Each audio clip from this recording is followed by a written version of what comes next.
Welcome to our author chat. This is our first edition where we are going to interview one another about some of the background of our books and some of the fun that went into creating them. Definitely. Thanks for joining us. I'm Audrey Glenn. I'm Diana Davis. And let's get started talking about the book that everybody loves, including me, A Gentleman's Daughter by Diana Davis. Tell us about this book. This book is about, you can see, I almost called her by her married name. That's so funny. Cassandra Crofton. And she has recently been orphaned, and she and her sister are forced to come live with their uncle who lives in the American colonies. So they're leaving England at the beginning of the book. And they're on the ship, they meet Lord David Beaufort, the youngest son of the Marquis of Dorset. And my kitten is climbing things in the background, but they don't get along. It's kind of hate at first sight. And when they get to the colonies, he kind of helps them a little bit and ends up renting a flat from Cassandra's uncle. So they're kind of tied together. Okay, so Cassandra and David meet on the ship to America. They don't like each other. Right. Any reason why? Why do they have such a bad first impression? Well, they both feel that the other one does not show them the respect that they deserve. Cassandra is a gentleman's daughter, as you might guess from the title, and David is the son of a marquis. And so they are both familiar with society and how the nobility work, and they expect to be treated a certain way. And, when they don't get that from one another, they do not like that. So how did they get this way? Like, tell me about their background, childhood experiences.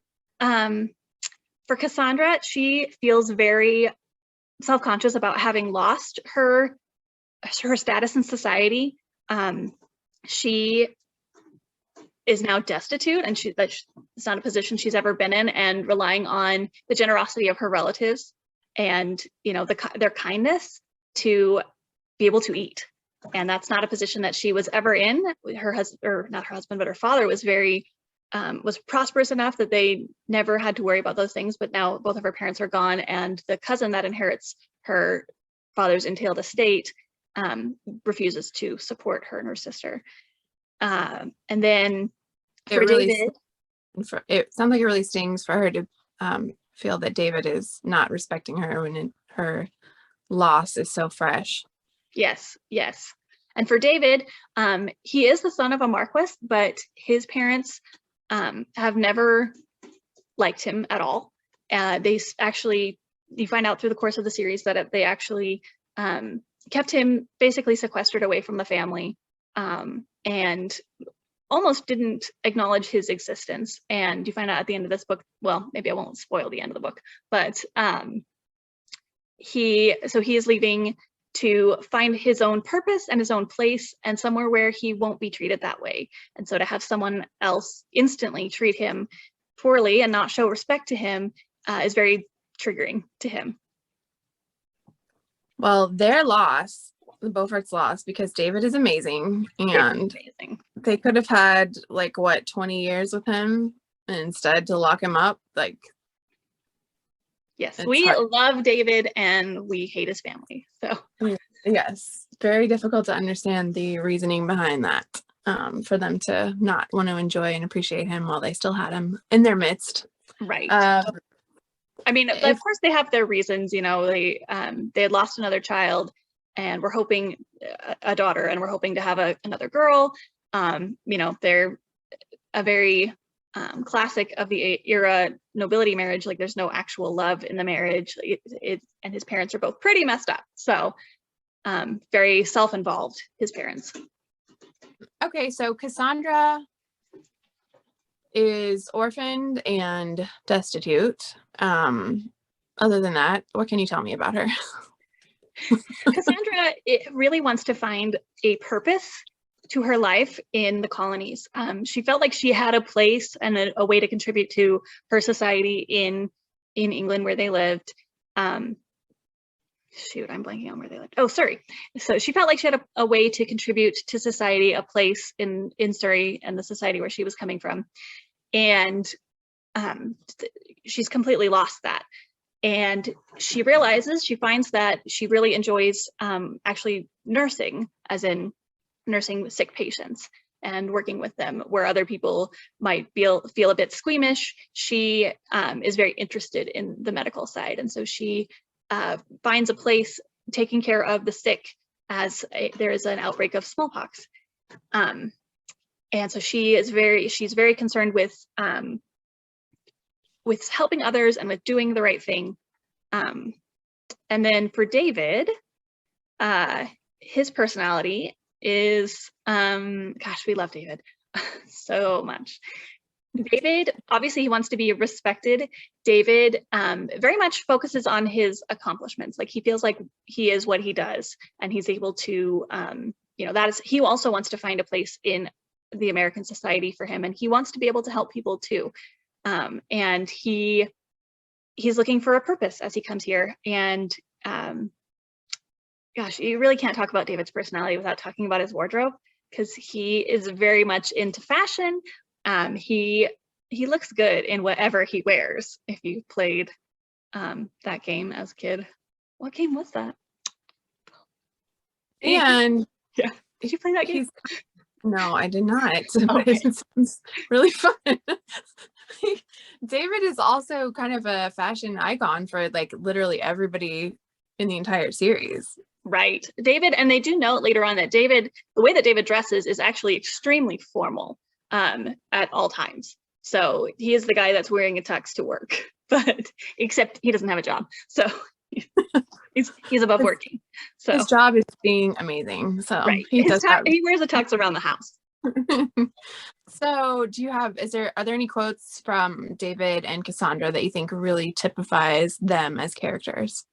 So this is hard. David is iconic throughout the series. My daughter came to me the other day, and the very last Christmas book she had just read, this was like 3 days ago, she had just read it, and she's like, this line is David. But it said he was off to create havoc.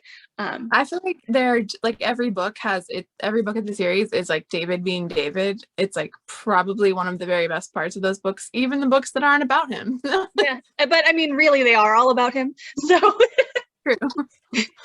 You can tell that we're a little like almost unhealthy in this. Okay, so for David, a couple of his iconic quotes from this book are, it's only money. And Cassandra, when he says that, she's like, well, that's great when you have it, money is great when you have it, but she doesn't have any anymore, and she's relying on her uncle's charity to be able to eat.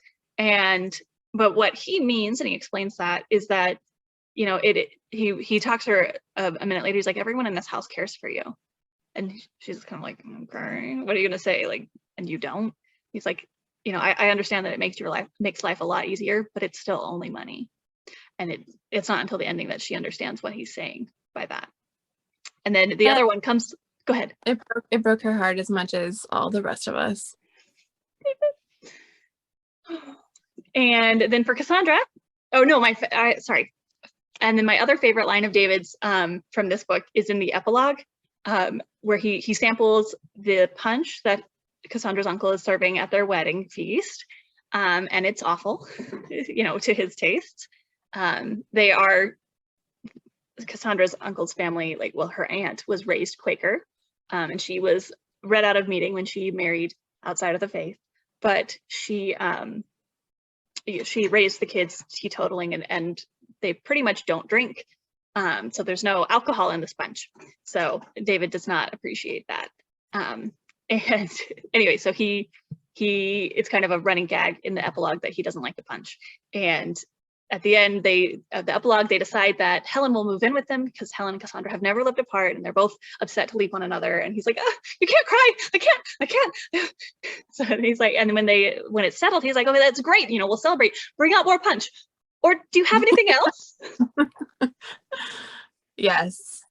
his hospitality, especially as he moves into better lodgings or more grand lodgings over the series, is definitely also, his hospitality is something that I think the other characters look forward to.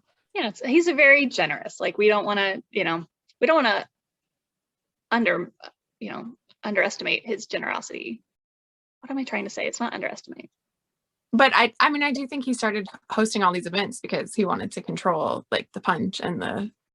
He's very generous, but it's not so much control as he didn't want to have to drink their punch. He's not trying to control. He's just like. He's incredibly generous throughout the series to everyone, and he also takes advantage of his own generosity by being able to, including he's generous to everyone, especially himself. Like, I am not putting up with that. So. Yes, definitely. Don't worry, I know that this party is bring your own wine, so I did. So for Cassandra, they trade wits a lot initially when they don't like one another. And so for Cassandra, one of my favorites is when she accidentally walks right into him, and he's like, oh, I beg your pardon, and she's like, oh no, your mercifulness. Try that again. Oh no, your mercifulness. It is I who must beg your forgiveness. How rude of me to have struck the path of your elbows. She rubs her arm where she collided with him. I seem to have found the only part of your body sharper than your tongue. Do you think so? David is like annoyed at that point, right? But yes. Do you think there's a part of him that kind of appreciates her wit? Sarcasm? Absolutely. Yeah, wit. He later on tells her many times that he likes trading wits with her. And she's like, no, you definitely don't. He's like, well, I don't mind when your sarcasm is like aimed at someone else, but right. Just not, he doesn't want to be the recipient of it. I don't hate it when you're making fun of somebody else. Final question is David's best look. Oh, all of David's clothes are iconic. So we'll just start from the beginning. In the opening scene, he wears a pale celadon green ditto suit. Oh, you mean it's not a joke, but my favorite waistcoat of his, if we want to get specific, we love the waistcoats. My favorite waistcoat of his is the daffodil embroidered one that he wears in the proposal story. He I don't go into a lot of details on his waistcoats in the book, but that one, the proposal story, you can get when you're on our email list. So let's see. Oh, the other thing I love about daffodils are my favorite flower, and they're a symbol of Wales, which is just across the Bristol Channel from Somerset, so very close to Somerset. And the patron saint of Wales is Saint David. So super. That's iconic. A lot. Perfect. My favorite of David's waistcoats comes in Devotion's Cost, because I love the one that one's like, but from A Gentleman's Daughter and related proposal story, that is a really good waistcoat. I mean, any waistcoat David is wearing is a good waistcoat. So he looks good in whatever he wears. That's a great note to end on. Definitely. All right. Thank you. Thank you.